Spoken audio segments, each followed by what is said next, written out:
Apa itu tsunami? Dan apa sebab dan akibat terjadinya tsunami? Mari kita simak video berikut. Indonesia, negara kepulauan dengan sejuta keindahan yang menyandang gelar Zamrud Khatulistiwa. Di balik keindahannya, ia pun menyimpan teka-teki yang mendebarkan sepanjang masa.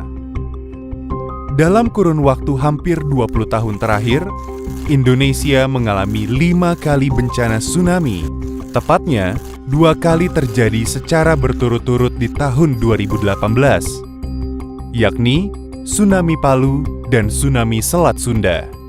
Setidaknya dalam 1 dekade terakhir, tsunami menyebabkan kerugian ekonomi yang cukup besar, serta menyumbang korban yang paling banyak. Lalu sebenarnya, apakah tsunami itu? Mengapa ia bisa terjadi?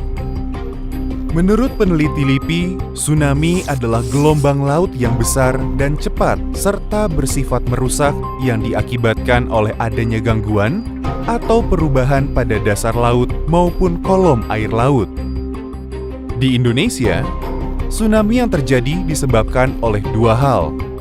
Yang pertama, karena letak Indonesia yang berada di Pacific Ring of Fire atau cincin api Pasifik.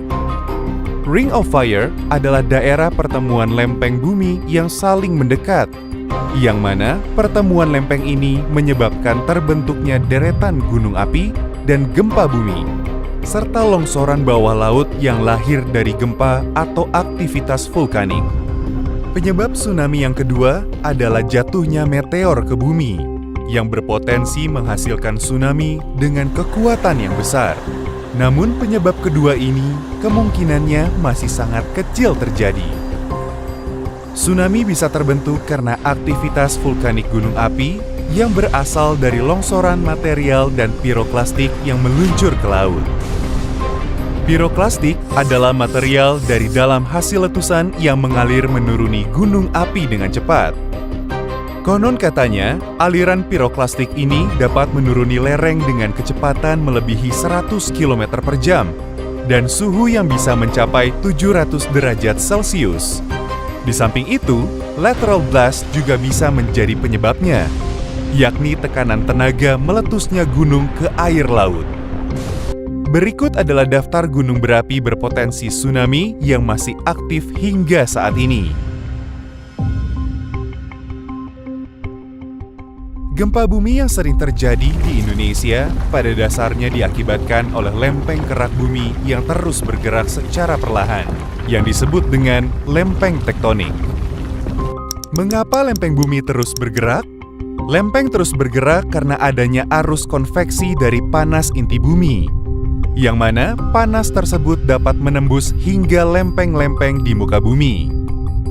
Ada 3 jenis pergerakan lempeng, yakni saling menjauh, saling mendekat, dan berpapasan. Indonesia terletak di zona di mana pergerakan lempengnya saling mendekat, atau disebut dengan zona subduksi. Terdapat 3 lempeng besar yang saling mendekat, yaitu lempeng Indo-Australia, lempeng Eurasia, dan lempeng Pasifik. Pergerakan lempeng yang secara terus-menerus ini melahirkan hampir 300 patahan atau sesar aktif di seluruh Indonesia. Dari sinilah, jika terjadi gempa tektonik di bawah laut dengan magnitud yang kuat, maka peluang tsunami terbentuk akan semakin besar. Ketika sesar ini mengalami gempa, ia bisa memicu pergerakan gelombang air laut, sehingga menyebabkan perpindahan volume air secara besar-besaran menuju daratan yang dekat dengan pusat gempa. Gempa bumi dan tsunami memang tidak bisa dipisahkan dari Indonesia. Tanpa adanya kejadian alam tersebut, bumi pun tak akan hidup. Berdasarkan referensi dan hasil studi para peneliti LIPI, didapatkan perkiraan ulang tahun tsunami besar dari gempa dengan kekuatan MW lebih besar dari 9, yakni untuk selatan Jawa akan terjadi tsunami besar setiap sekitar 700 tahun sekali. Dan untuk bagian barat Sumatera, terutama sebelah barat Aceh dan Sumatera Utara, akan terjadi setiap sekitar 550 tahun sekali. Jarak jangkauan tsunami yang hendak menyapu daratan pun tidak terbatas. Penyebab tsunami selanjutnya adalah adanya longsor bawah laut. Longsor bawah laut ini bisa terjadi karena adanya gempa di dalam laut maupun adanya sesar daratan aktif yang kemudian memicu terjadinya longsor dan menimbulkan tsunami. Dari serangkaian bencana tsunami di Indonesia, pemerintah berkewajiban melakukan mitigasi bencana agar bisa meminimalisir jumlah korban dan kerugian ekonomi. Sudah ada beberapa peraturan pemerintah yang mengatur tentang mitigasi bencana. Salah satunya adalah peraturan tentang batas sempadan pantai. Meskipun sedang dalam tahap penghitungan, peneliti LIPI menganjurkan agar pemerintah daerah bisa memberikan batas sempadan pantai minimal 300 meter untuk tak dijadikan kawasan pemukiman.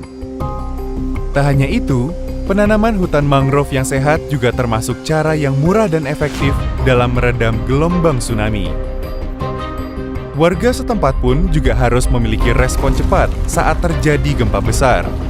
Umumnya, tsunami akan tiba setelah dipicu gempa besar berdurasi cukup lama, yakni 30 detik sampai 1 menit. Ketika itu terjadi, berlarilah sekencang mungkin menuju daratan yang lebih tinggi. Oleh karena itulah, diperlukan kolaborasi yang baik antara pemerintah, masyarakat, dan lembaga-lembaga terkait dalam mengupayakan mitigasi bencana yang efektif dan efisien.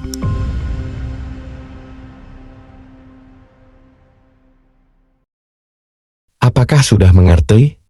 Jika belum mengerti silahkan ulang video tersebut.